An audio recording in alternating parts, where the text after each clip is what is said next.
Ben, je vous remercie.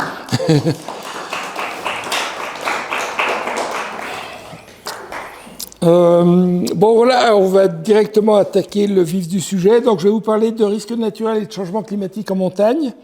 Il va y avoir une courte introduction qui a déjà commencé dans les faits. Ensuite, on va parler des risques en montagne et la relation avec le climat. Et ensuite, du changement climatique et le croisement des deux qui sera l'impact du changement climatique et sur les risques. Et puis comme on est dans une station de ski, on parlera aussi de l'enneigement. C'est obligatoire. Et puis, donc ça va être développé assez largement. Et je l'ai écrit en tout petit parce qu'ensuite, on parlera très rapidement des émissions de gaz à effet de serre qui sont le problème qui nous préoccupe et comment on peut améliorer les choses et finalement vivre bien dans un monde décarboné. Donc la deuxième partie, elle va être survolée en 10 minutes. L'idée sous-jacente, c'est que l'année prochaine, ça sera le contraire pour ceux qui seront encore là. C'est-à-dire qu'il y aura une petite partie climat et il y aura une grosse partie sur les émissions de gaz à effet de serre et la façon de les réduire. Alors, il faut que je parle de moi. Donc, je suis docteur ingénieur en géosciences. Je fais des études en hydraulique torrentielle, donc sur les risques de débordement des torrents. Il y a des gens qui font que ça existe, moi. Et je fais ça depuis 30 ans un peu partout dans les massifs de montagne de France. Et puis, depuis 3-4 ans, on sent que le système est en train de changer. La perception qu'on en a que nous échappe et il y a des tas de choses qui nous surprennent et on se rend bien compte qu'on est en train de perdre la maîtrise. Donc, du coup, je me suis dit, il va falloir attaquer les choses sérieuses, c'est-à-dire le réchauffement climatique, qui est à l'origine de tout ça. Donc, ce que je vais vous présenter, c'est pas des choses que j'ai inventées moi, hein, c'est ce qu'on trouve dans la littérature scientifique. Donc, Madame Tartampion, qui ferait de la recherche sur le changement climatique, elle vous raconterait les mêmes choses. Moi, je suis innocent dans tout ça, je fais que raconter ce que j'ai vu.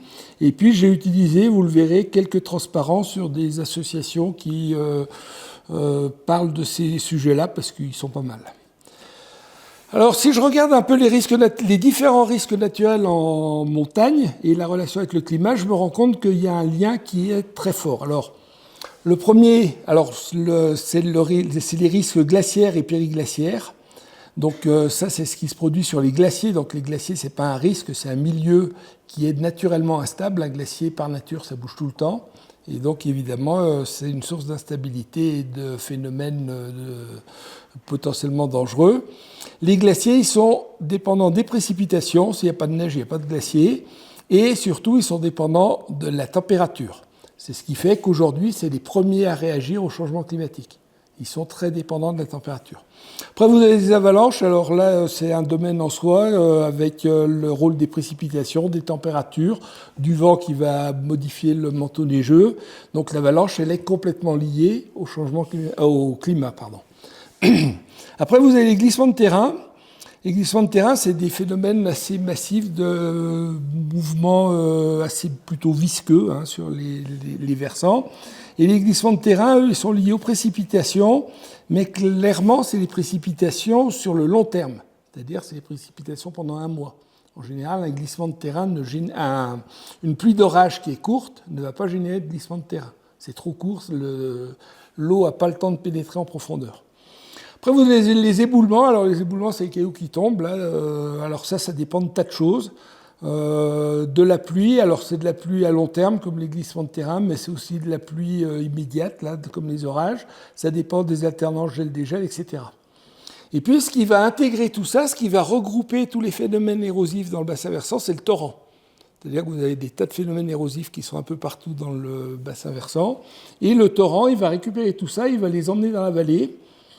Et il va former un cône de déjection dans la partie aval. Donc vous voyez que tous les phénomènes érosifs, ou presque, sont liés au climat. Il y a un lien direct entre les deux. Alors pour illustrer ça, j'ai pris l'exemple du torrent de l'Aravoir. C'est un petit torrent qui coule à côté de la petite station d'Arc-Cessan. Et dans les années 80, il y avait dans la station d'Arc-Cessan, il y avait des petits bâtiments avec des petites pistes, etc. Et il y avait le ruisseau qui passait à côté. C'est un ruisseau qui ne posait aucun problème de mémoire d'homme. Il était complètement stable, il n'y avait pas de souci. Quand il y a eu la construction de tous ces bâtiments, on a rajouté un peu d'eau un petit peu de cailloux dans le torrent, et on a déstabilisé le torrent. Alors déstabiliser le torrent, c'est que là, on a changé de décor. Dans l'imaginaire collectif, un torrent, c'est des gros blocs avec de l'eau qui saute joyeusement d'un bloc à l'autre. Et ces gros blocs, ils vont structurer le lit, ils vont empêcher l'érosion, ils vont faire en sorte que le système soit stable.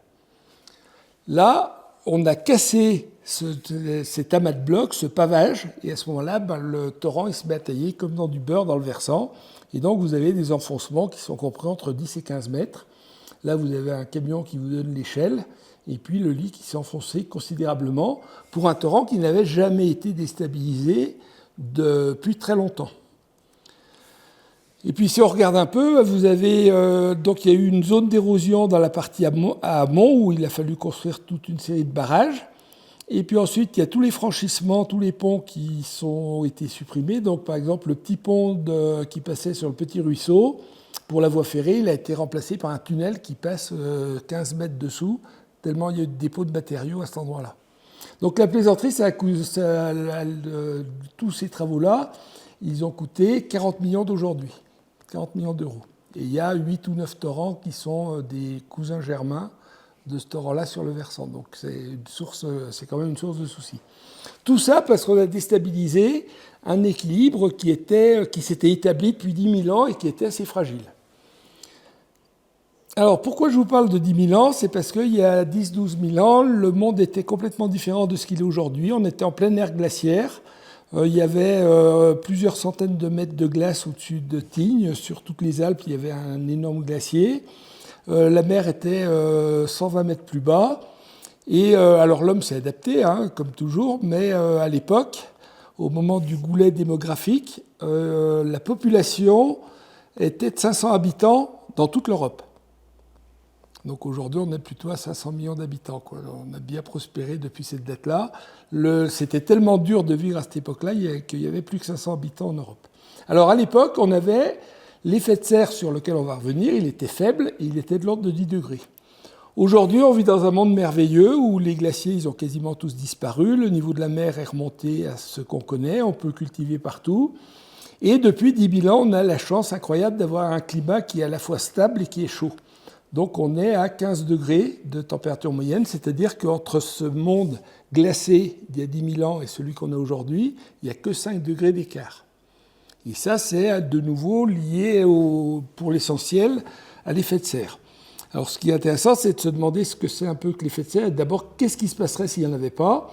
Eh bien, s'il n'y en avait pas, la température moyenne sur Terre, elle serait de moins 18 degrés et on n'existerait pas. Ça, c'est assez clair. Donc l'effet de serre, c'est quelque chose qui est puissant et c'est plutôt quelque chose qui est bénéfique pour nous. Alors vous avez des planètes où l'effet de serre est un peu excessif. Sur Vénus, il fait 400 degrés lié à l'effet de serre. Ça fait trop. C'est pas bon, mais nous, on est plutôt vers 15 degrés, ça va bien. Alors, comment ça marche l'effet de serre ? Ça marche exactement comme une voiture qui est en plein soleil. C'est-à-dire que vous avez le soleil qui donne. Et puis, il va passer à travers l'atmosphère comme il passe à travers une vitre de voiture, il ne se passe rien. Et à ce moment-là, la voiture ou la Terre va redistribuer l'énergie qu'elle a reçue pour rester à une température constante. Donc, il faut qu'elle en redistribue autant que ce qui arrive par le Soleil. Et là, patatrac,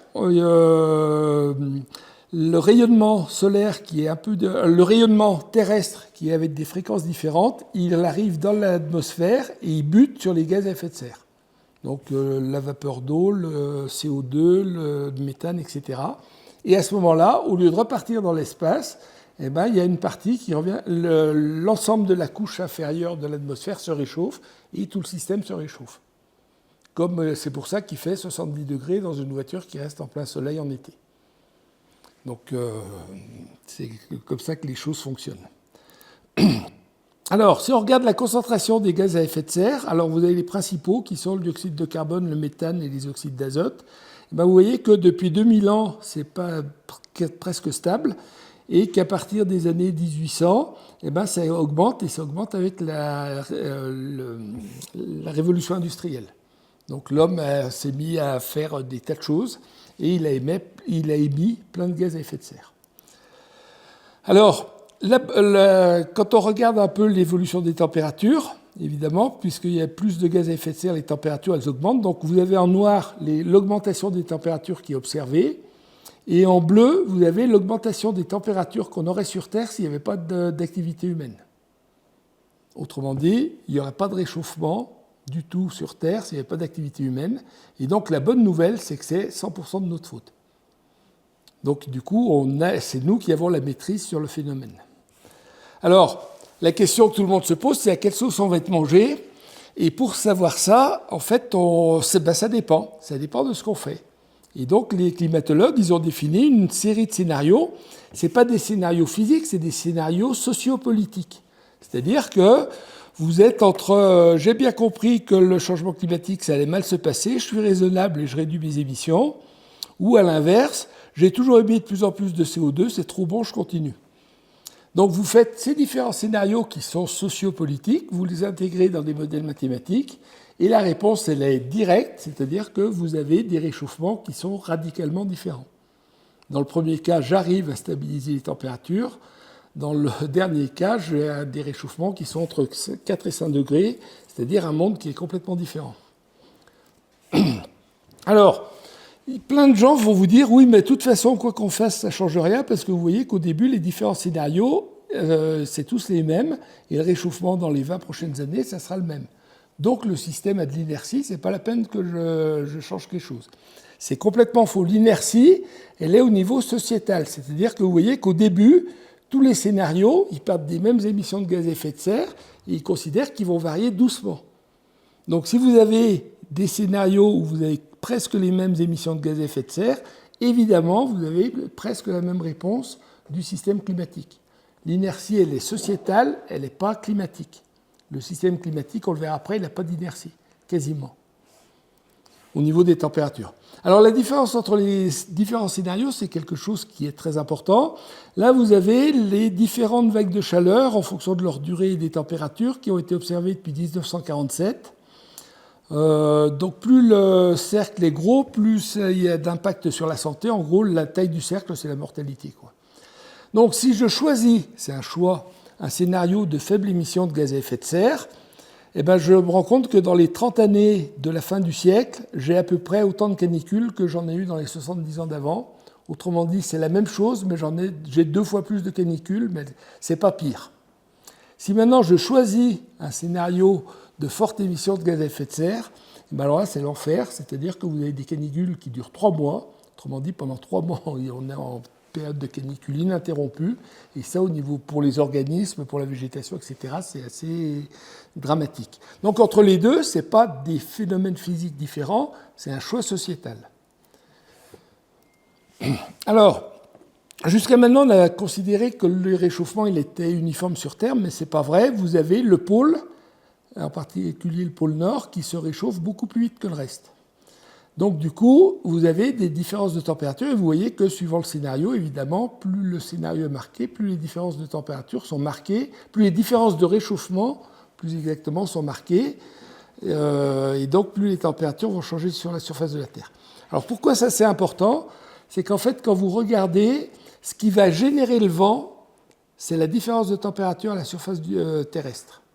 Donc il y a un vent qui est particulièrement important pour nous, qui s'appelle le jet stream.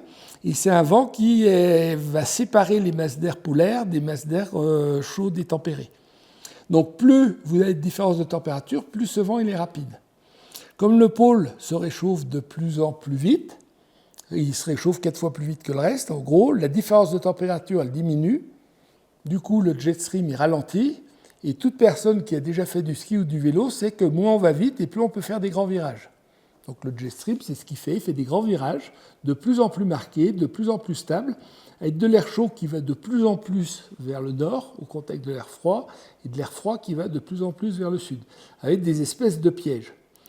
Alors les pièges du jet stream, qu'est-ce que ça fait ? Ça fait quand c'est des anticyclones, ça peut faire un dôme de chaleur. Un dôme de chaleur, c'est que pendant des semaines, vous avez des températures qui sont 10, 20 fois supérieures à la normale, et il fait très très chaud et c'est stable. Et là, c'est une épreuve qui est terrible pour tout le monde. Alors, il n'y a pas que les Américains qui font ça, hein. Nous, on a la même chose à la maison. Donc là, vous avez la situation au mois d'août 2023. Si vous vous rappelez, au mois d'août 2023, on a eu une canicule et on a eu des pluies extrêmes en Espagne, en Grèce et en Libye. Parce que, inversement, d'un côté, vous avez les anticyclones, de l'autre, vous avez des dépressions. Si je regarde l'été 2023, au mois de juillet, le mois d'avant, le système était décalé d'un cran, c'est-à-dire qu'on était en période de gouttes froides.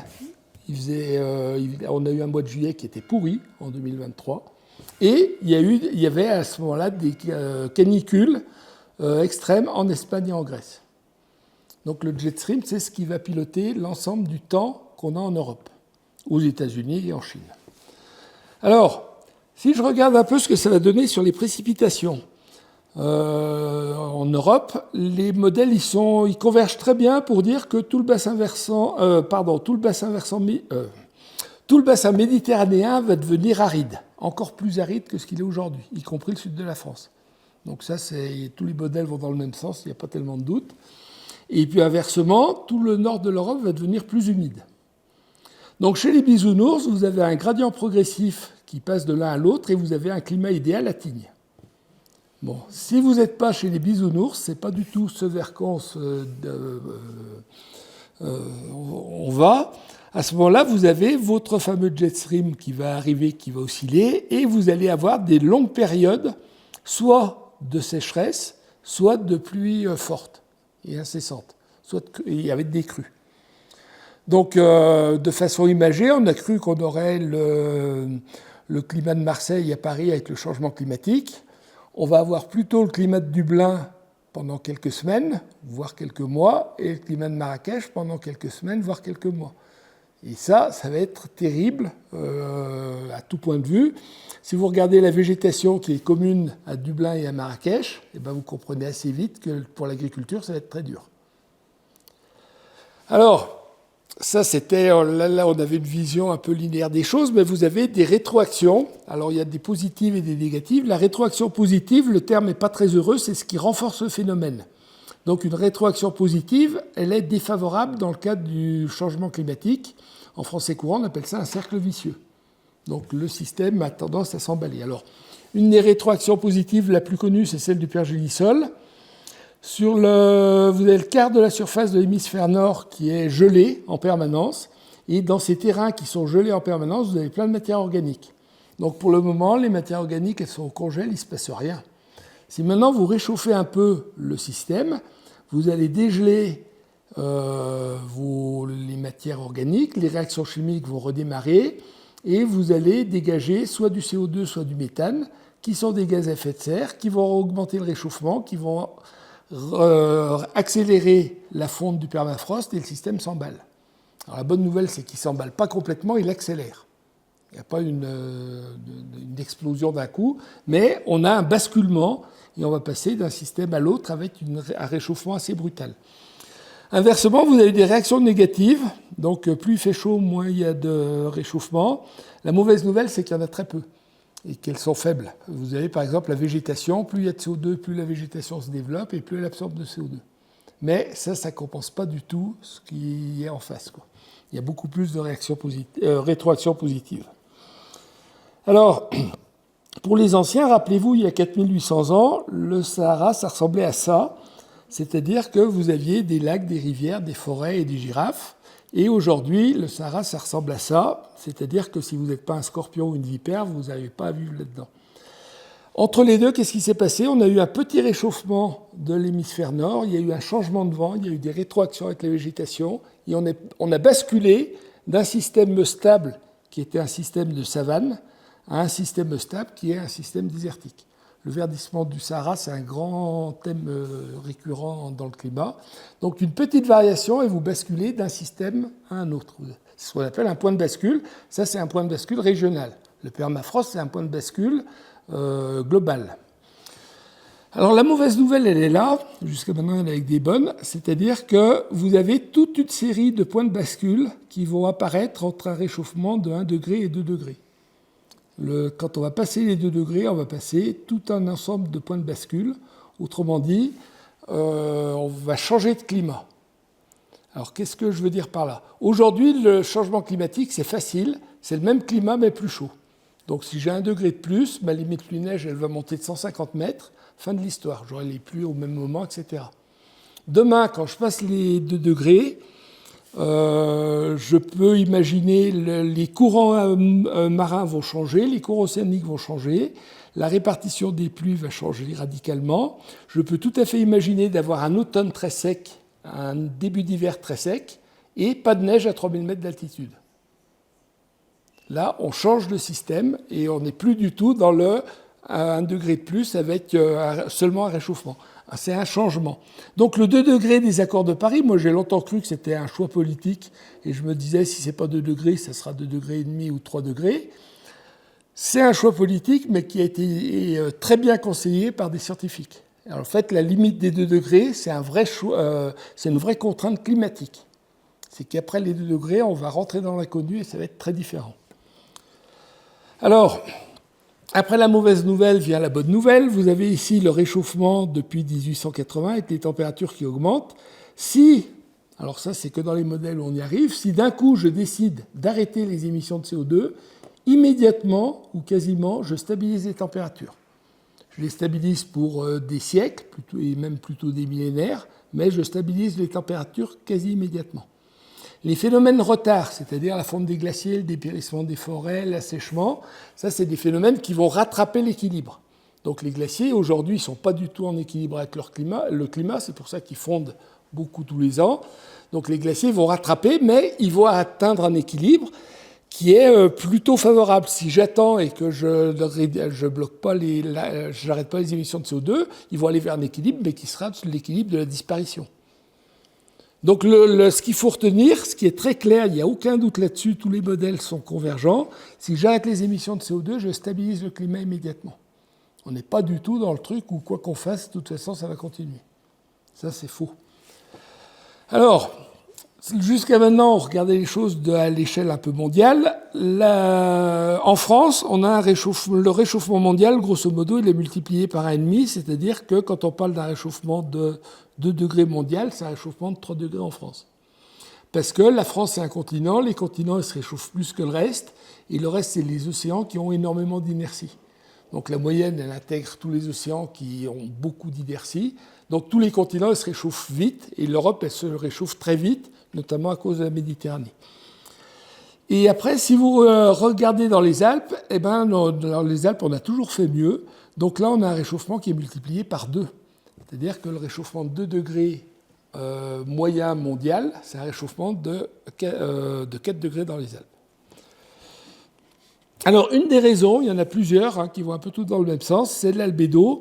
C'est-à-dire qu'autrefois, quand vous étiez en février, les Alpes, ça ressemblait à ça, c'est-à-dire qu'il y avait de la neige partout. Le soleil, il arrive, il cogne, il se réfléchit plus exactement sur la neige, et il repart, et vous avez 70% de l'énergie qui repart dans l'atmosphère, enfin dans l'espace. Donc à ce moment-là, vous avez froid parce que l'essentiel de l'énergie repart dans l'espace. Si je prends un mois de février, comme on a eu récemment, il n'y a pas de neige dans les vallées, il n'y a pas de neige ailleurs, donc à ce moment-là, le rayonnement solaire, il arrive, il est absorbé par les surfaces sombres, et du coup, il y a un réchauffement. Et il n'y a que 30% de l'énergie qui repart. Autrement dit, toute chose égale par ailleurs, avec exactement les mêmes conditions, il fait beaucoup plus froid s'il y a de la neige que s'il n'y en a pas. Et donc ça, c'est un cercle vicieux, évidemment. Donc c'est une des raisons qui explique que les Alpes se réchauffent plus que le reste. Alors, c'est un peu pire que ce qu'on pourrait penser. Là, vous avez, je vous incite à y aller, un site qui s'appelle DRIAS, qui a été fait par Météo France, et qui regroupe toutes les simulations climatiques qu'on puisse imaginer. Donc là-dedans, vous avez pioché ce que vous voulez. Au début, on est un peu perdu, il y a plein de choses. Donc là, vous avez ce qui se passe pour un scénario de plus 2,7 degrés mondial, et c'est la fourchette haute des simulations, et c'est ce qui se passe en été. Et là, vous voyez qu'en été, on a un réchauffement qui est beaucoup plus fort dans le sud-est que dans le nord-ouest, ça c'est flagrant, et qui est beaucoup, beaucoup plus fort dans les zones de montagne. Vous avez le massif du Mont Blanc, la Vanoise, les Écrins, la Haute-Ubaye. Et puis vous avez une petite tache vert en or, mais c'est déjà beaucoup moins marqué, quoi. La montagne se réchauffe beaucoup plus vite. Dans ces pixels noirs, vous en avez qui sont à plus 10 degrés, pour un réchauffement, je répète encore, pour un réchauffement mondial de 2,7 degrés seulement. Donc pendant tout l'été, vous avez 10 degrés en plus. 10 degrés, ça correspond à 1500 mètres d'altitude. C'est les températures d'Albertville à Val d'Isère, c'est les températures de Sisteron au col du Lautaret. Donc c'est un monde qui est 10 degrés, c'est un monde différent. Ça, c'est limpide. Donc, maintenant, on va regarder un peu, on a passé les risques et le changement climatique, on va passer aux impacts. Alors, l'impact sur la haute montagne, on va passer vite fait. Vous avez Gaston Rébuffin en 1973 qui a écrit un bouquin qui s'appelait « Les 100 plus beaux itinéraires dans le massif du Mont-Blanc ». 93 sont modifiés par le changement climatique. La haute montagne, elle est en train de s'effondrer. Elle s'effondre parce que d'abord les glaciers disparaissent et ensuite vous avez le permafrost dont on a parlé tout à l'heure, qui est le ciment des montagnes, qui est en train de disparaître. Donc vous avez des exemples. Vous avez là le domaine d'été de la Plagne. La Plagne a complètement abandonné son domaine glaciaire. D'abord parce qu'il n'y a presque plus de glaciers. Ensuite parce qu'il y a le permafrost qui fait bouger les remontées mécaniques. Donc toute cette zone-là est abandonnée. Je ne vous parlerai pas du lac de Roselin, parce que vous avez déjà entendu parler 1000 fois, donc c'est la même histoire. Par contre, toujours sur la Plagne, vous avez un éboulement. Alors celui-là, il est clairement lié au permafrost, juste à côté de leur nouvelle télécabine. Si je regarde les arcs sur le glacier d'Aiguille Rouge, il remplit un trou. C'est-à-dire que vous avez le relief avec des zones quasiment à 45 degrés, là. Et en fait, le glacier, il a la bonne idée de remplir le trou, ce qui fait que c'est tout à fait skiable. Le glacier, en moyenne, il fond de 3 mètres par an. Son épaisseur maxi, elle est de 30 mètres. Dans combien de temps elle a disparu? C'est pas dur à calculer. Et donc, le glacier va disparaître. On va se retrouver avec des pentes à 45 degrés sur la piste de ski. Autrement dit, les arcs vont abandonner la piste de ski d'Aiguille Rouge. Et ça fait mal, quoi. Mais il n'y a pas c'est plus possible de l'exploiter. Donc, il y a des gens qui sont capables de skier à 45% de pente. Je suis quasiment au plus mauvais endroit pour dire ça. L'autre jour, je l'ai dit à Chamonix, c'est pareil. Les glaciers, on s'en fout. Parce que c'est quelque chose qui est complètement marginal. En France, c'est 220 km². Si je regarde les zones de montagne en France, vous avez 320 000 km². Autrement dit, pour le moment, les risques liés au changement climatique, ils sont essentiellement glaciaires, donc on en parle beaucoup, parce qu'ils posent des problèmes.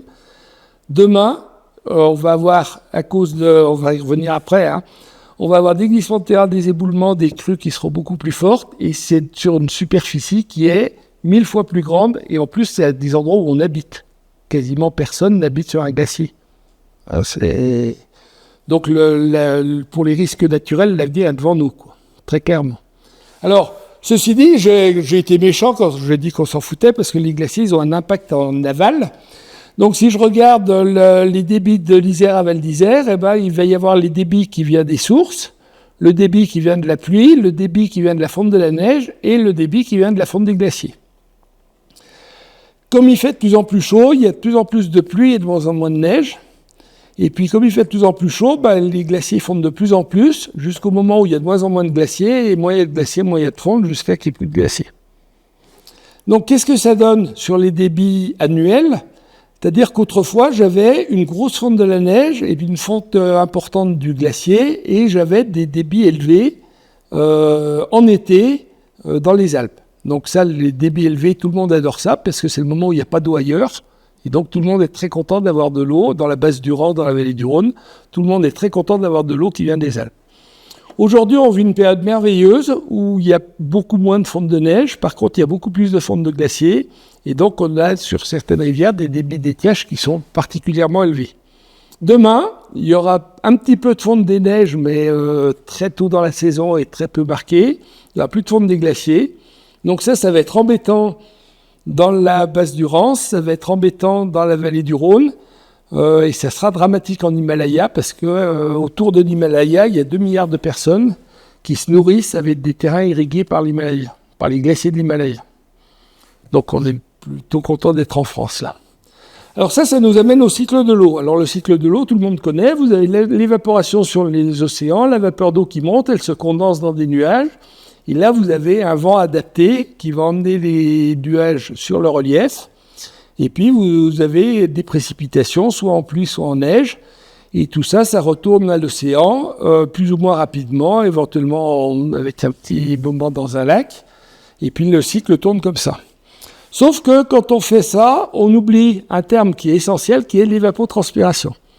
Alors comme son nom l'indique, l'évapotranspiration, c'est l'évaporation qui va se produire à la surface du sol et la transpiration des plantes.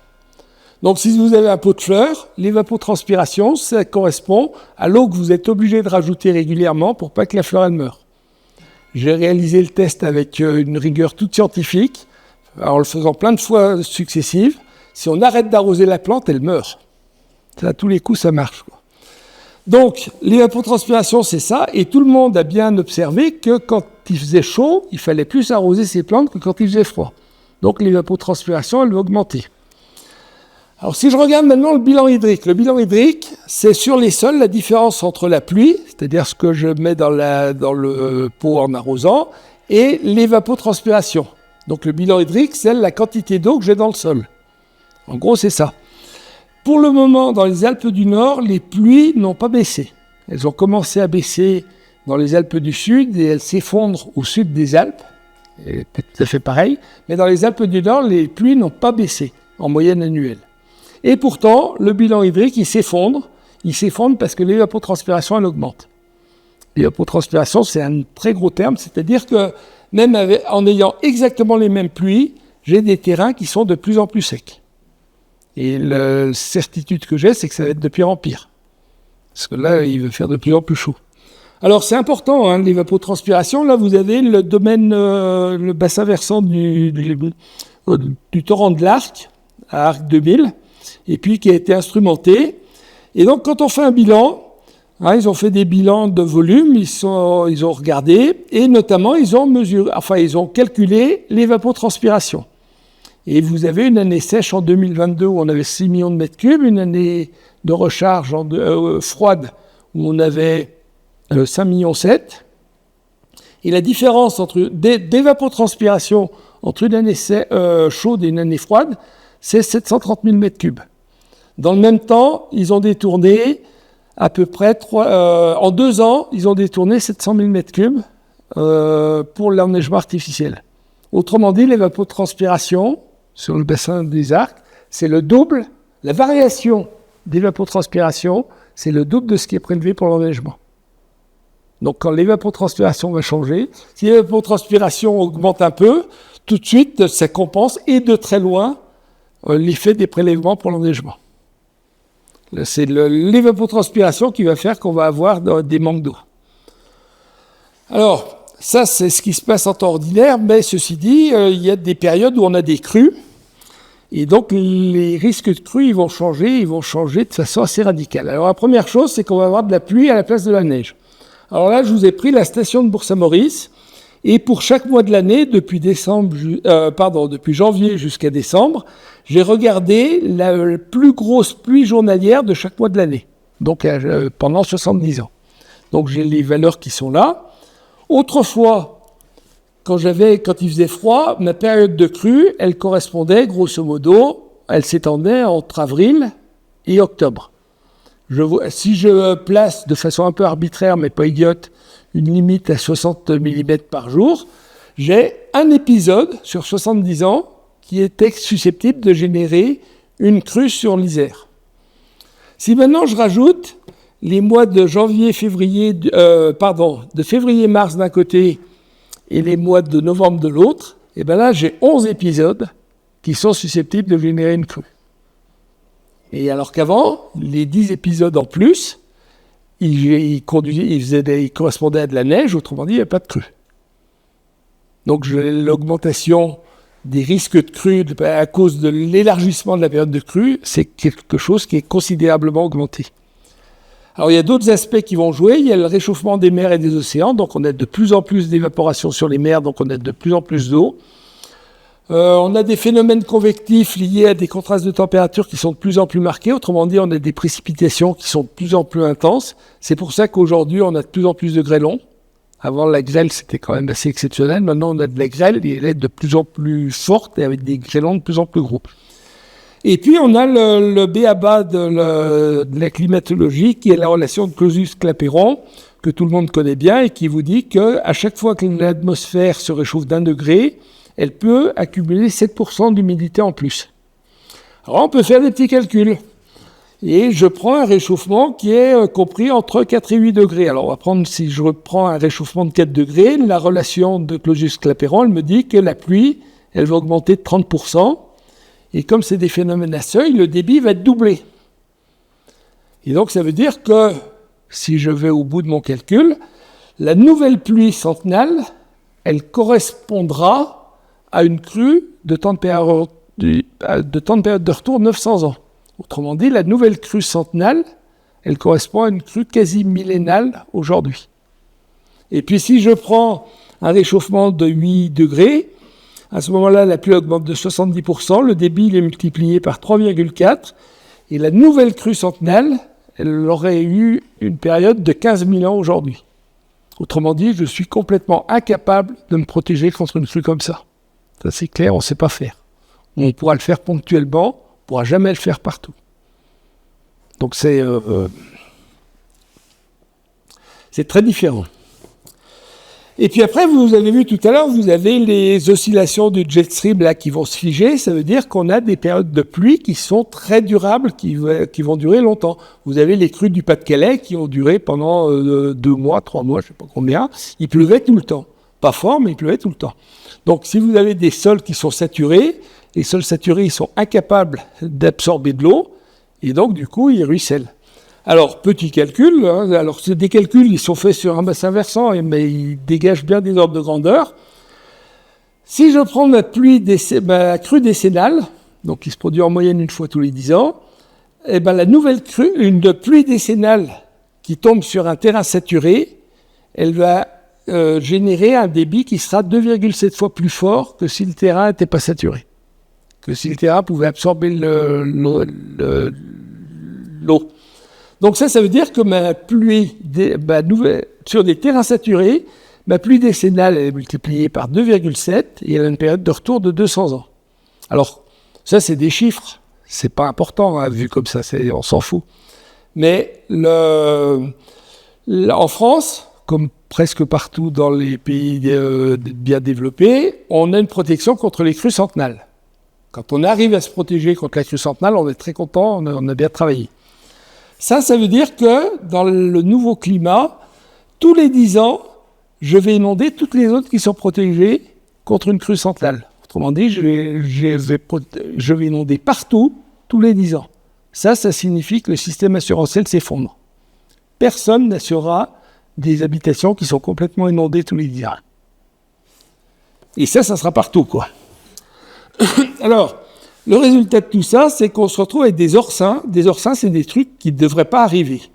C'est-à-dire qu'on a des données, on a des crues qui sont aberrantes. Donc là, vous avez Saint-Martin-Vésubie, où vous avez avant et après la crue, c'est assez différent, hein. On s'y retrouve assez facilement. Quand on regarde la pluie qui est tombée à Saint-Martin-Vésubie en 2020, pendant la tempête Alex, c'est une pluie journalière qui aura une période de retour de 420 000 ans. 420 000 ans, en France, c'est courant. Une période de retour, ça veut dire qu'elle a une chance sur 420 000 de se produire chaque année, et qu'en moyenne, elle se produit une fois tous les 420 000 ans. En France, c'est courant, ça veut dire que c'est une pluie impossible.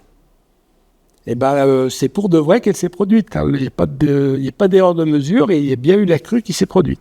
Donc, on se retrouve avec un truc qui était complètement imprévisible.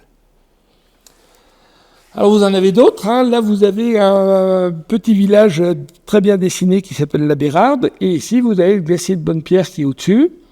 Donc le glacier de Bonnepierre, il a subi des évolutions à différentes échelles, c'est-à-dire que comme indiqué dans les rapports du GIEC, il a fondu, et comme indiqué dans les rapports du GIEC, il y a eu la fonte, elle est hétérogène, il y a des dépressions qui se forment, et donc ça forme des lacs.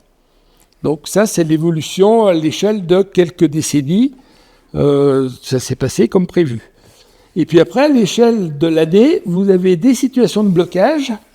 Donc là, les choses sont un peu contrastées. C'est pour ça que le petit logo là du changement climatique, il est à l'envers. C'est-à-dire que à la fois, on a une situation de blocage qui a fait qu'on a eu beaucoup plus de précipitations pendant l'hiver de 2024.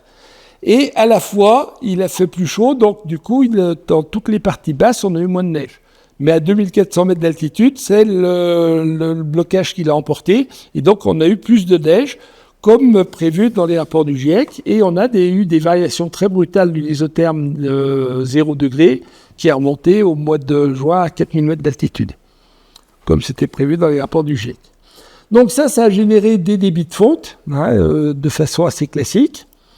Et puis ensuite, il est arrivé des précipitations qui se sont produites sur des terrains saturés, comme indiqué dans les rapports du GIEC. Et donc à ce moment-là, on a eu un débit en plus, et cerise sur le gâteau, le lac glaciaire s'est vidé, et donc on a eu encore des débits en plus. Donc on a eu la somme de 3 débits qui sont rajoutés. C'est-à-dire que la crue de la Bérarde, c'est la conjonction de phénomènes improbables qui se sont tous alignés. On a eu un alignement des planètes, et là, qui n'a pas été très heureux, c'est les fameux phénomènes en cascade qui sont clairement évoqués dans les rapports du GIEC. Tout est indiqué. Quand on relit les rapports du GIEC, les vrais, les trucs de 3500 pages, là, après la crue, tout est indiqué, tout est annoncé. Donc, résultat des courses, on a eu... Si je regarde maintenant les matériaux, les matériaux, il s'est passé un peu la même chose, c'est-à-dire que le glacier a reculé. Donc ça, vous connaissez très bien ici. Quand le glacier recule, il dépose des matériaux sur le front du glacier. Donc il y a eu plein de matériaux qui étaient déposés, qui étaient facilement mobilisables. Et puis, à la fonte du permafrost, alors là, on n'a pas de manifestation directe de la fonte du permafrost. Il n'y a pas eu d'éboulement, de choses comme ça. Enfin, il y en a eu avant, mais pas ce coup-là. Et par contre, ça change les circulations souterraines et on a des basculements d'un bassin versant à l'autre, quoi. Donc tout ça, c'est pareil, c'est indiqué. Donc on a eu une augmentation de la fourniture en matériaux. Et puis tout à l'heure, je vous ai parlé dans le cas de l'aravoir du dépavage, c'est-à-dire du moment où on va casser l'armure qui protège le lit, qu'on va emporter les blocs qui structurent le système. Et en fait, vous avez un débit de dépavage, c'est-à-dire qu'un torrent, normalement, il ne se passe rien. Et puis, c'est à force d'avoir des crues de plus en plus fortes, à un moment, vous allez finir par casser le système, la crue est de plus en plus puissante, et vous emportez les blocs, et là, vous dépavez. Donc, ce débit de dépavage, c'est toujours difficile de le calculer. Par contre, on a une certitude, c'est que quand les terrains sont complètement saturés et gorgés d'eau, le dépavage, il est beaucoup plus facile. Et les terrains, ils tombent beaucoup plus facilement. Donc, du coup, on a eu à la fois des débits plus élevés et un débit de dépavage qui était plus marqué. Donc, si je fais un bilan sur les volumes de matériaux, il y a eu des apports qui venaient du glacier lui-même, normalement, plus tous les matériaux qui étaient sur le front qui ont été mobilisés, plus et surtout tous les matériaux qui ont été dans le lit, qui ont été emportés, qui ont été mobilisés. Au final, il y a 300 000 m3 qui sont arrivés à la Bérarde. On en attendait, pour une crue centenale, à peu près 60 000. Donc, on a eu un bonus de 240 000 m3 dont on ne savait pas quoi faire. Donc le résultat des courses, c'est qu'on a eu un dépôt qui s'est propagé partout. Et là, vous remarquez la finesse extrême du dessin, c'est qu'en fait, on a bien le dépôt qui dépasse le sommet du toit des maisons, quoi. Donc on a eu un dépôt qui a atteint 14 mètres d'épaisseur au sommet du cône de Duveccia. Alors vous avez les photos, la sortie des gorges, c'est la même maison. Ça c'est avant, ça c'est après la crue, c'est là qu'il y a eu les 14 mètres de dépôt. Et puis là, vous avez le jeu des 7 erreurs pour grands débutants, enfin les 7 différences pour grands débutants, c'est assez facile. Donc il y a des maisons qu'on reconnaît, il y en a qui ont complètement disparu, le pont il est toujours, mais il est complètement submergé, il y a la rambarde là, le bloc il est submergé. Et le plus sidérant dans tout ça, c'est qu'ici vous avez des terrasses, et ça c'est des terrasses glaciaires. Autrement dit, elles se sont formées il y a plus de 10 000 ans. Et ces terrasses-là, elles n'avaient jamais été submergées par un torrent depuis qu'elles sont formées. Sinon, elles n'auraient pas cette tête-là. Donc, du coup, ça veut dire que là, elles ont été complètement submergées. Enfin, non seulement elles ont été inondées, mais elles ont été engravées sous plusieurs mètres de matériaux. Et donc, on a eu un dépôt très important. Et ça, c'est jamais arrivé depuis 10 000 ans. On sait que c'est jamais arrivé à cet endroit-là depuis 10 000 ans. Donc, on n'est pas à 420 000 ans, mais c'est un truc qui était inimaginable. Alors, si je continue un peu, là, sur Tignes, on ne va pas parler très longtemps des forêts de protection. Le principe général, c'est que vous avez des forêts qui protègent les habitations des phénomènes qui peuvent se produire à l'amont. Aujourd'hui, la forêt, elle vit à martyr, c'est-à-dire qu'il y a des températures qui sont plus fortes, trop fortes. il y a la quantité d'eau disponible est trop faible. Du coup, les parasites, ils en profitent et les squelettes, ils bouffent tout. Vous avez des incendies qui se développent et il y a peut-être plus de tempêtes. Et aujourd'hui, le changement climatique, il est entre 10 et 100 fois trop rapide pour que la forêt puisse s'adapter. Elle n'a pas le temps de s'adapter. Donc, résultat, les sapins, l'aire de répartition des sapins, elle va être réduite de 60% et les épicéas de 90%. Donc, presque tous les épicéas, ils vont dégager, quoi. Dans le même temps, les sollicitations, elles changent. Autrement dit, autrefois, on était très content d'habiter dans la petite maison à côté de la forêt. Aujourd'hui, on a beaucoup moins envie, quoi. Ça, c'est la traduction assez directe. Bon, alors maintenant, on va parler de choses sérieuses. Est-ce qu'on fera du ski en Tarentaise en 2050 ?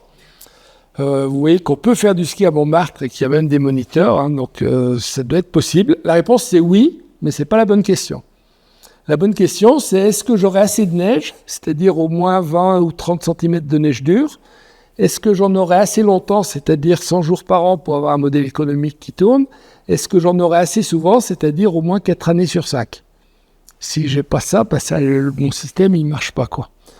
Alors, on retombe toujours sur la même situation, c'est-à-dire que ici, vous avez une carte des Alpes avec les différentes stations. Plus le cercle est gros, plus la station est importante. Et ça, c'est assez intuitif. Et après, vous avez un code couleur, c'est-à-dire que quand c'est bleu, vous pouvez skier s'il y a toujours de la neige et il n'y a pas besoin d'enneigement artificiel. Quand c'est orange, c'est compliqué. Toutes les stations orange, c'est des stations qui ont des années, qui ont beaucoup d'années compliquées, quoi. Donc ça, c'est la situation de référence et ça s'arrête à l'orange. Personne n'est assez idiot pour avoir créé des stations là où il n'y avait pas de neige. Donc à l'époque, il y avait de la neige. Si je regarde maintenant avec un scénario, là je retombe sur des projections, donc en fonction d'un scénario d'émission. Si je choisis un scénario de faible émission de gaz à effet de serre, et ben vous voyez qu'il y a des nouvelles couleurs qui apparaissent, le rouge et le noir, là c'est mort. Donc même avec un scénario de faible émission de gaz à effet de serre, il n'y aura plus de ski en Chartreuse-Vercors. C'est pas très grave, hein. Inversement, vous voyez pour les autres que c'est moins bien pour tout le monde, ça c'est clair, tout le monde y perd, mais grosso modo c'est jouable dans presque toutes les stations des Alpes. Si vous choisissez, c'est un choix, un scénario de forte émission de gaz à effet de serre, tout ce qui est noir, tout ce qui est rouge, ça dégage. Et là, vous voyez que d'abord, on est bien en Tarentaise et qu'ensuite, le dessin, il est trompeur parce que c'est pas la station telle qu'on la connaît aujourd'hui qui va être sauvée. C'est un moignon de station, c'est quelque chose de beaucoup plus réduit qu'aujourd'hui. Donc, dans le pire des scénarios d'émissions, de gaz à effet de serre à la fin du siècle, on aura à peu près un domaine skiable qui ressemblera à celui qu'on avait dans les années 70 en été. Ça ne sera pas beaucoup plus. C'est-à-dire que vous aviez des stations qui pouvaient exploiter, mais avec un domaine skiable qui n'aura rien à voir avec celui qu'on connaissait. Alors, là, vous avez des simulations qui ont été beaucoup mieux faites que ça, hein, plus précises. Là, la première, c'était un peu à l'âche, mais ça dégageait des choses.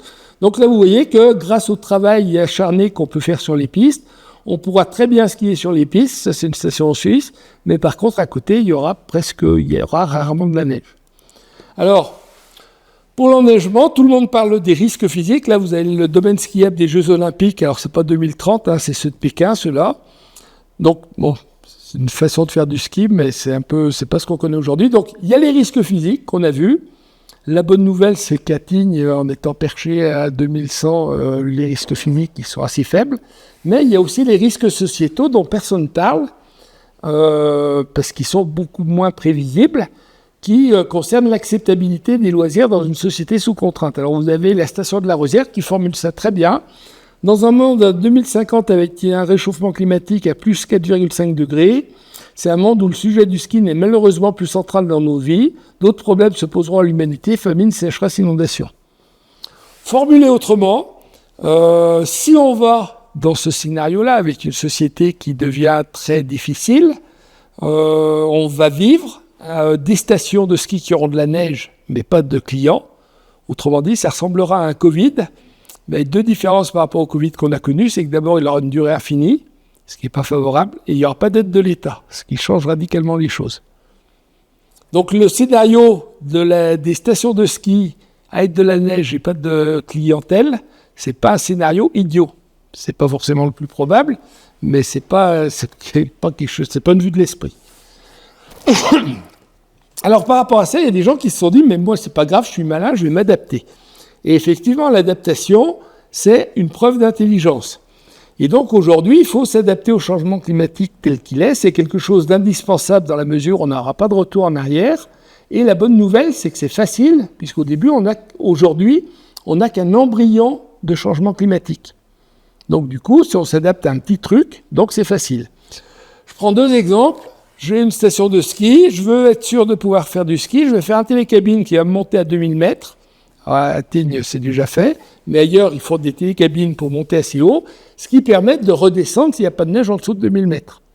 Donc ça, c'est malin, tout le monde le fait. Ou inversement, j'ai un pré qui ne donne plus rien parce qu'il est sec, je vais mettre un tuyau dans le torrent, je vais irriguer mon pré et il va produire comme c'était avant. Et donc c'est super, ça marche, j'ai été malin, je vais régler le problème, et donc je ne fais rien, et pendant ce temps-là, comme j'ai rien fait, le changement climatique il continue, le réchauffement il se produit, il se poursuit, et à un moment, patatrac, ça ne marche plus. Ça ne marche plus parce que même au sommet de la station, il n'y a plus de neige. Donc vous pouvez mettre des télécabines qui montent, si en haut il n'y a pas de neige, il n'y aura pas de ski. L'adaptation, elle ne marche plus, le système s'effondre. Si vous n'avez plus d'eau qui est disponible dans le torrent, vous pouvez avoir mis le système d'irrigation que vous voulez, vous ne pourrez plus irriguer votre pré. Et en fait, ça, c'est quelque chose qu'on rencontre dans tous les domaines. Dans tous les domaines, l'adaptation ne fonctionne pas pour un réchauffement climatique important. Alors, là où c'est dramatique, c'est que le changement climatique, il a 2 caractéristiques très désagréables. C'est qu'il est irréversible à l'échelle de quelques milliers d'années. Donc, il faut être patient. Et on perçoit ses effets avec retard. Donc, autrement dit, l'adaptation, c'est s'engager dans une impasse en sachant très bien qu'on ne pourra plus en sortir. Alors, on peut faire un parallèle en médecine. Vous imaginez quelqu'un qui va voir le médecin en disant « Ouais, j'ai mal, j'ai un cancer ». Le médecin dit « Ouais, pas de problème, je vais vous donner de l'aspirine, vous n'aurez plus mal, et puis vous doublez la dose tous les mois. » Ça marche. Le patient il s'est adapté à son cancer, il n'a plus mal. Puis au bout d'un moment, ça fait, même en mangeant 3 boîtes par jour, ça ne marche plus. Il retourne voir le médecin lui dit « Ah le cancer il a progressé, il ne reviendra pas en arrière, c'est mort. » Enfin, j'espère qu'il trouvera d'autres mots quand même pour l'exprimer, mais grosso l'idée, c'est ça. L'adaptation, c'est aller le plus loin possible jusqu'au moment où on ne peut plus revenir en arrière et où on s'effondre. Plus on s'adapte, et plus on va au carton, quoi. Alors, comment on fait l'adaptation aujourd'hui par rapport aux risques naturels ? Vous avez un petit animal qui vous donne des indices quand même sur ce qui va se passer. On a une forte augmentation des phénomènes érosifs dans la cryosphère, donc tout ce qui est glacier, etc. On a une très forte augmentation probable des débits de crue. Et, j'en ai pas beaucoup parlé, mais c'est encore plus préoccupant, on a une augmentation considérable des apports de matériaux. Et on a des risques en cascade qui sont de plus en plus nombreux et qui sont imprévisibles. Je vous ai dit tout à l'heure, quand on lit les rapports du GIEC, on lit l'annonce de la catastrophe de la Bérarde, et on lit aussi que ça va être de pire en pire. Autrement dit, on aura d'autres phénomènes à la Bérarde qui ne seront pas plus favorables. Donc on a tout ça, et moi aujourd'hui, quand je fais une étude, qu'est-ce que je dis ? En l'absence de doctrine de l'État, l'étude est réalisée sans prendre en compte les évolutions climatiques. On fait comme s'il n'y avait rien, et on n'en parle plus. Et ça ne va pas changer. Ça ne veut pas dire que l'État est en retard, l'État il est coincé. Il est coincé entre le ridicule et l'inapplicable. Donc soit l'État il prend la solution ridicule en disant « Ah oui, on va dire que les débits ont augmenté de 20% et puis on tient compte du changement climatique et on fait comme ça. » Ça c'est ridicule d'augmenter les débits de 20% quand on sait qu'ils vont être multipliés par 2, 3 ou 4. Donc ça ne marchera pas. Soit l'État, il prend des vitamines, il a un coup de bonus, il prend une décision courageuse et il dit on prend des débits qui sont 3 fois plus importants. Et ça, c'est inapplicable, on ne sait pas faire. Ça revient à tripler la largeur des lits dans toutes les traversées urbaines. Donc vous prenez Val d'Isère, vous multipliez par 3 la largeur du lit de l'Isère, vous voyez ce qui reste. Vous prenez Moutier, vous le multipliez par 3, vous avez l'Isère qui coule dans la grande rue, quoi. Donc on n'arrivera pas, aujourd'hui on a du mal à entretenir des protections centenales, on n'arrivera pas à se protéger contre des crues qui sont 2-3 fois plus fortes. Donc l'adaptation, dans le domaine torrentiel, on sait qu'on va dans une impasse. Si on va à plusieurs degrés de réchauffement, clairement on n'y arrivera pas. On n'a pas de solution. Donc pour le moment, on fait comme le petit animal, là, en disant ça va le faire, quoi.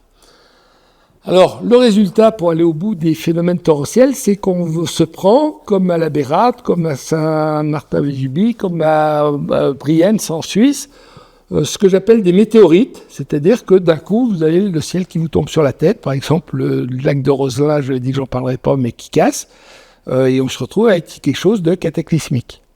Donc on a déjà des météorites qui tombent, et qui tombent beaucoup plus vite qu'avant, et la mauvaise nouvelle, c'est qu'on va vers la pluie de météorites. Donc la bonne nouvelle, c'est que même quand il y a une pluie de météorites, il y a des tas d'endroits qui ne sont pas impactés par les météorites. Mais c'est qu'une demi-bonne nouvelle, quoi. Donc comment on fait ? On a dit l'adaptation, c'est une preuve d'intelligence, donc on va le faire. Donc il faut évidemment s'adapter au changement climatique actuel. On a vu les méthodes. Mais après, une fois que j'ai anticipé un petit peu un petit réchauffement, que je peux m'adapter à ce réchauffement parce que je ne reviendrai jamais en arrière, la seule chose qui soit importante, c'est de réduire mes émissions de gaz à effet de serre. J'ai aucune autre solution, que ce soit dans le domaine torrentiel, que ce soit dans le domaine touristique, quel que soit le domaine, on n'a pas d'autre solution que réduire les gaz à effet de serre. L'adaptation, c'est un piège, mais qui marche très très bien. Alors, on a vu, là on a bien avancé quand même, hein. On a vu tout ce qui était impact du changement climatique et maintenant on va passer aux solutions, car il y a des solutions, c'est la bonne nouvelle quand même. Alors ça serait dommage de ne pas en parler. Je vais aller très vite, c'est forcément lacunaire, il faudra revenir l'année prochaine pour voir la suite de l'histoire. Donc je vais vous rappeler de ce graphique où on a les gaz à effet de serre, la concentration des gaz à effet de serre qui augmente brutalement à partir de l'ère industrielle. Et sur ce graphique, en bonus, vous avez les températures moyennes sur Terre, en vert. Donc vous voyez qu'il y a toujours eu des variations. La température, elle a toujours varié. Vous avez l'optimum médiéval, vous avez le petit âge glaciaire, et le document édité par le GIEC, il indique la température ici à partir de données de 2005. Après 20 ans d'inaction, on est là. On n'a rien fait, la température a continué, et donc aujourd'hui, on est complètement sorti de l'épure. On peut même plus dire que c'est quelque chose qui ressemble à quelque chose de naturel. On avance à grands pas vers un réchauffement qui est, aujourd'hui, on est quasiment à 1,5 degré. Alors, pour ça, on s'est donné les moyens de le faire, hein. La production le CO2, c'est le produit qui est le plus fabriqué sur Terre. Il n'y a aucun produit qui est fabriqué dans des proportions aussi importantes que le CO2. Donc en France, c'est 420 millions de tonnes par an. Comme on a beaucoup délocalisé, il y en a la moitié, enfin il y en a autant qui sont émis à l'étranger pour satisfaire nos besoins. Quand j'achète un téléphone, c'est les Chinois qui émettent du CO2 pour fabriquer mon téléphone. Donc ça, c'est du CO2 qui fondamentalement correspond à mon mode de vie. Donc si je regarde pour un Français moyen, eh ben, le Français moyen, il produit 25 kg de CO2 par jour. Et donc, s'il fallait les emmener comme les ordures là, sur le trottoir tous les matins, pour une famille de 4, il faudra emmener 100 kg de CO2 tous les matins dans des sacs poubelles, quoi. Heureusement que ça part dans l'atmosphère. Alors, où ça passe ? On va aller super vite. Il y a les services publics, hein, tout ce qui, les mairies, etc., qui émettent du CO2 pour satisfaire, pour donner un niveau de service. Vous avez nos achats frénétiques, hein. Pensez à votre occupation préférée au mois de décembre, c'est de trouver quoi acheter à quelqu'un qui n'a besoin de rien. Hein, donc vous passez un mois à savoir qu'est-ce que vous allez bien pouvoir acheter pour quelqu'un qui a besoin de rien. Vous avez le logement avec le chauffage et l'énergie et la construction, et puis vous avez les deux gros postes qui sont l'alimentation et la mobilité. Si je regarde l'alimentation, vous voyez que vous avez ici tout ce qui est alimentation végétale, c'est-à-dire que c'est très faible en émissions de CO2. Et puis là, vous avez tout ce qui est production animale. Et alors, j'ai pris ce graphique qui est assez rare, parce qu'en fait, il montre que, évidemment, à chaque fois qu'on regarde, c'est plus compliqué que ce qu'on pense, et que pour la même quantité de protéines de bœuf, eh ben, vous avez un rapport de 1 à 11 entre du bœuf qui est produit dans des grands espaces avec peu d'animaux à l'hectare, et du bœuf qui est produit dans des élevages intensifs où on les nourrit avec du soja transgénique qui vient d'Amérique latine, quoi. Donc vous avez des variations qui sont très fortes. La très bonne nouvelle dans tout ça, c'est que c'est dans les productions en alpage, en montagne, qui sont les moins émetteurs de CO2 pour faire de la viande et du lait. Et puis après, il y a le transport des personnes. On va aller super vite. Hein. Je prends un Anglais au hasard qui vient de Londres jusqu'à Chambéry. S'il vient en avion, il a 400 kg de CO2 avec son voyage en avion, si l'avion est plein comme un œuf. S'il est tout seul dans sa voiture thermique, il est à 300, donc pareil. S'il est à 4 dans une voiture électrique ou dans un bus, il est 10 fois moins. Et s'il est en TGV, il est encore 10 fois moins. C'est-à-dire que quand je voyage en TGV entre Londres et Paris et Chambéry, j'émets 100 fois moins de CO2 que si je le fais en avion. Pour, au final, un voyage qui se fait dans les mêmes conditions de confort, à peu près, et à peu près les mêmes durées de porte à porte. C'est la même prestation, sauf que j'ai un rapport de 1 à 100 sur les émissions de CO2. Alors pourquoi ? Ça, c'est parce que l'avion, c'est une machine parfaite pour produire des gaz à effet de serre. Donc vous avez les émissions de CO2, elles sont là, plus la vapeur d'eau, plus les oxydes d'azote, plus les traînées de condensation. Résultat, on n'a pas trouvé un moyen plus efficace de faire du CO2 et de changer le climat que l'avion. C'est ce qui marche le mieux. Alors si je regarde maintenant ce qui se passe en Tarentaise, alors par courtoisie, je n'ai pas regardé ce qui se passait à Tignes. Le Français moyen, il émet 10 tonnes de CO2 par an. Un habitant de la Tarentaise, il émet 15 tonnes. Alors il émet 1,5 fois plus. En Tarentaise, c'est connu, on vit comme des Américains. Parce qu'il fait plus froid, parce qu'on a des bâtiments qui sont plutôt moins bien isolés, parce qu'il n'y a pas de transport en commun, et parce qu'on fait beaucoup de dénivelé.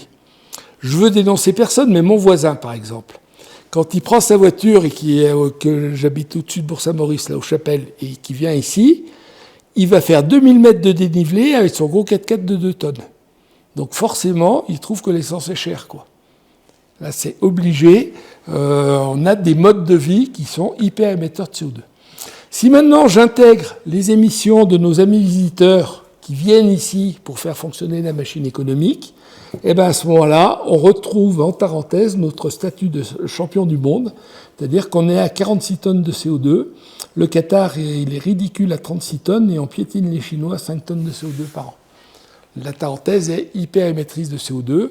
Et alors si je réduis, si je fais après une loupe sur Tignes, de mémoire, on doit être à 97 tonnes de CO2 parce qu'on fait un zoom sur les activités touristiques, quoi. Alors là, c'est le moment de parler de José et Maria. Alors c'est pas, je donne pas des surnoms aux pelles mécaniques, hein, c'est pas ça du tout. José et Maria, c'est 2 Brésiliens super sympas et ils adorent venir à Val d'Isère. Ils viennent pas à Tignes, ils sont gentils, ils vont à Val d'Isère. Et donc tous les ans, ils traversent l'Atlantique en première classe avec leur avion, ils vont émettre du CO2 et ils vont participer au réchauffement du climat. Et ça va entraîner la fonte de glaciers. Et de façon mécanique, directe,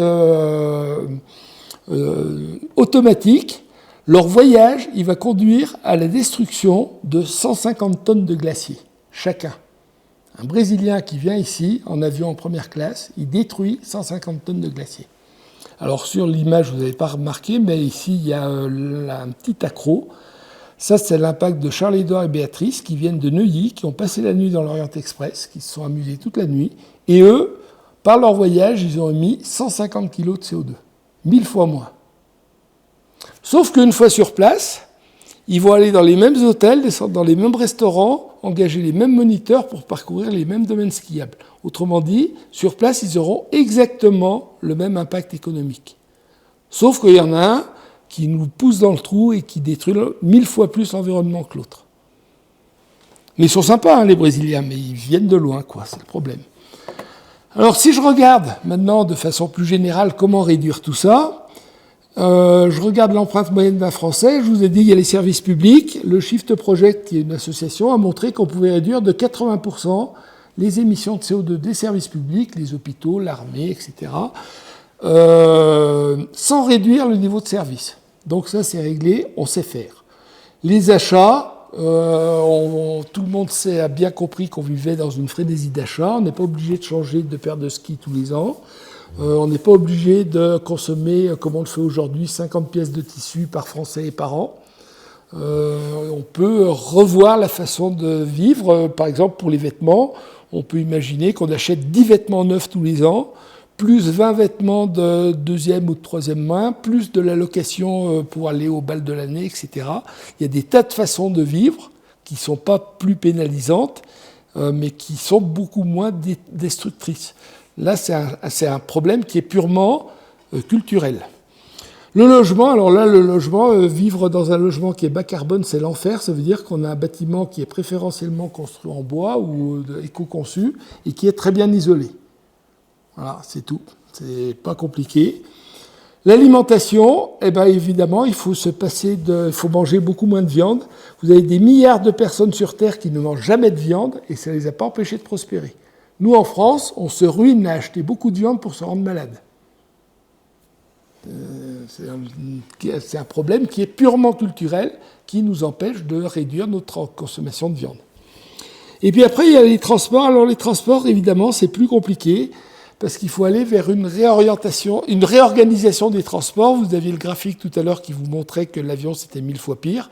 Donc il faut arriver à réorganiser les transports. Je ne développerai pas, enfin si vous voulez, mais pas maintenant. Il faut réorganiser les transports de façon à avoir toujours le mode de transport le plus efficient. On ne va pas venir à Tignes en train, donc il faut trouver le moyen de très facilement aller jusqu'à Bourg-Saint-Maurice en train et après de très facilement avoir d'autres modes de transport pour aller jusqu'à Tignes. Alors si je reprends le bilan carbone de la Tarentaise, il y a un truc qui saute aux yeux, c'est l'avion. Bizarrement, l'avion c'est 15% de la fréquentation, donc c'est pas beaucoup. Si admettons que je sois un affreux dictateur et que j'interdise aux gens d'aller au ski en avion. D'un coup, c'est interdit, plus personne ne le fait. La majorité, ils viennent d'Europe du Nord, d'Angleterre, de Belgique, de Hollande. Donc ceux-là, ils ne vont pas aller faire du ski en Belgique, donc ils vont venir autrement. Ils n'ont pas le choix, il faudra qu'ils viennent, ils devront venir autrement. Et puis effectivement, José et Maria, eux, ils vont rester sur le carreau, ils ne vont pas venir du Brésil en pédalo pour aller faire du ski. Donc eux, ils ne viendront pas, ils seront obligés d'aller skier dans la cordillère des Andes, ça va être un cauchemar pour eux, quoi. Donc on va perdre, mais vous voyez que ça c'est 15%, et la clientèle qu'on va perdre qui vient de loin, à la Clusaz c'est 2%, à Tignes vous avez peut-être des valeurs, mais on doit tourner autour de 5%. C'est pas beaucoup. Mais tout le monde a... Alors on va les perdre, sauf que dans le même temps, tout le monde a bien remarqué que la fréquentation elle augmentait de 5 à 10% tous les ans. Autrement dit, l'année où on a le choc ultime, où on perd toute la clientèle, ça va être absorbé par la croissance qu'on a de la fréquentation. Et puis après, de toute façon, la fréquentation elle augmente, et puis c'est de plus en plus marqué, sauf qu'à un moment, on se fait rattraper par la taille du domaine skiable. Et il y a un moment, il va falloir forcément limiter la fréquentation des domaines skiables. Donc c'est pas moi qui le dis, vous avez l'Alpe d'Huez où ils vous disent on va instaurer un quota de skieurs. Autrement dit, à un moment, on refusera de vendre des forfaits. Et à Tignes, où ils ont beaucoup réfléchi, ils vous disent qu'il faudra accueillir une clientèle de plus en plus nombreuse sur un domaine plus restreint. Donc il n'y en aura pas pour tout le monde. Donc de toute façon, on va vers la saturation des domaines skiables. Autrement dit, quand le domaine skiable est saturé, avion ou pas avion, la suppression du voyage en avion n'a rien coûté. Alors des trucs gratuits qui servent à rien, il y en a plein. Donc on va voir si ça sert à rien. Là, vous avez les leviers de décarbonation pour la Savoie. Donc d'ici entre 2019 et 2030. Donc ça, vous avez des petits carrés. Là, c'est le changement des chaudières à gaz. Ça, c'est le développement des voitures électriques. Plus le rectangle est important, plus le gain sur les émissions de carbone est important. Si je renonce en Savoie à l'avion pour aller au ski, c'est ça. On n'a pas de moyen plus efficace de réduire nos émissions de CO2 en Savoie que de renoncer à l'avion. Et ça ne coûte rien. Des fois, c'est magique, quoi. Puis après, vous avez le reste. Alors le reste, on ne va pas rentrer là-dedans. Vous avez la voiture où il faut trouver le moyen pour que les gens ils viennent en train ou autrement. Et puis vous avez tout ce qu'on fait ailleurs, c'est-à-dire l'alimentation, le logement et les achats frénétiques, comme on l'a vu tout à l'heure. Donc la bonne nouvelle, c'est que tout le monde sait que Tignes est au centre du monde, et en plus, ça nous place au centre de l'Europe. Autrement dit, on a à portée de train ou de train de nuit toute la clientèle dont on a besoin pour faire tourner l'économie de la Savoie. On n'est pas dans le cas des Açores, on n'est pas à La Réunion, on a à portée de train toute la clientèle dont on peut rêver. Donc l'idée dans une perspective où on change rapidement les choses. Hein, j'ai appelé ça les trains olympiques, mais ce n'est pas le hasard, c'est que c'est les mêmes échéances. C'est d'avoir tout un ensemble de trains et de trains de nuit et de TGV qui drainent depuis toute l'Europe la clientèle et qui l'amènent en Savoie. On réduit de 95% les émissions de CO2 qui sont liées au transport. C'est colossal. Alors après, ça ne se fait pas tout seul, hein, c'est-à-dire qu'il faut gérer les bagages, il faut gérer la location du matériel, il faut un niveau de service adapté à la clientèle, donc ce n'est pas avec les bétaillères de la SNCF d'aujourd'hui qu'on va faire venir les clients des 4 étoiles, ça c'est même pas en rêve, mais vous avez l'Orient Express, ils le font déjà, quoi. Et ça, c'est un opérateur européen. Alors là, vous vous dites, il est bien gentil, mais il a dû consommer des substances illicites et il a perdu le sens des réalités. Pas du tout. Dès l'année prochaine, vous avez la Compagnie des Alpes qui va faire venir des gens en train de nuit depuis Paris. Ils ont réussi à contourner la SNCF, ils ont réussi à trouver un autre opérateur et ils vont faire venir des gens en train. Et l'objectif, c'est de développer le système. Ils ne le font pas pour gagner des sous, parce que c'est un système qu'ils ont ouvert à leurs concurrents. Ils le font parce qu'ils ont bien compris qu'il n'y avait pas d'avenir pour le ski dans un monde qui était carboné. Donc comment on peut imaginer un trajet entre Londres et la Plaine en 2031 ? Eh bien, vous avez des trains, soit des trains de nuit, soit des TGV directs qui arrivent. Si on imagine en 2031 qu'on a été assez raisonnable pour fermer les aéroports, il y a plein de TGV qui font le voyage, puisqu'il y a plus de voyages en avion. Et du coup, on réduit de 95% les émissions de CO2 et on est condamné à un voyage qui est punitif. Hein, l'écologie punitive, ça ressemble à ça pour voyager. Et on arrive à faire le voyage jusqu'à la Plagne pour aller à...